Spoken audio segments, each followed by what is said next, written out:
So, okay guys, mag-unbox tayo ngayon guys ng unit na Honor X9A. Naalala nyo guys, yung cellphone na binabato-bato or tinatapon-tapon na hindi nababasag yung kanyang LCD. So, ito yun guys. So, bubuksan ko ngayon guys, papakita ko sa inyo guys kung ano ba yung mga including dito sa loob ng box na to.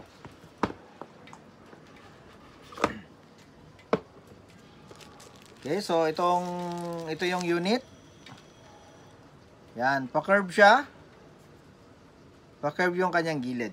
So, ngayon, ito, papakita ko sa inyo kung ano yung laman ng box. So, mayroon siyang kasamang transparent na cover. And then, dito sa loob guys, ito yung kanyang mga kasama. So, ito yung kanyang charger. And then, ito yung kanyang USB cable. And then guys, mayroon na siyang kasamang headset. Okay? So, mayroon siyang adapter. Ito yung adapter niya na Type-C na paglabas niya is nagiging patusok na yung inyong headset. So, ito may kasama na siyang headset sa loob. Okay? So, ito siya guys is adapter. Ito ko sa inyo.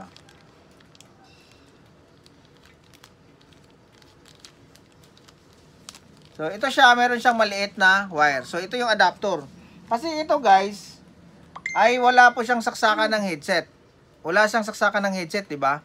So, ito, lalabas dito guys, isasaksak mo dito sa saksakan niya para yung itong headset nyo na ordinary, ito yung, di ba, bilog.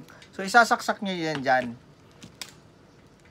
Dito mo na siya isasaksak, dito sa dulo, kasi bilog na yung dulo niya. So, ito na yung pwede mo nang saksakan ng ordinary charger. So, kailangan mo yung adapter. So, kasama na siya guys, including na siya dito sa loob ng box. Kaya ito guys, napakaganda, is complete na po siya. Okay? May headset, may charger, may wire, at saka yung kanyang adapter ng headset kasama na rin. So, yan guys, yung including ng ating unit sa loob.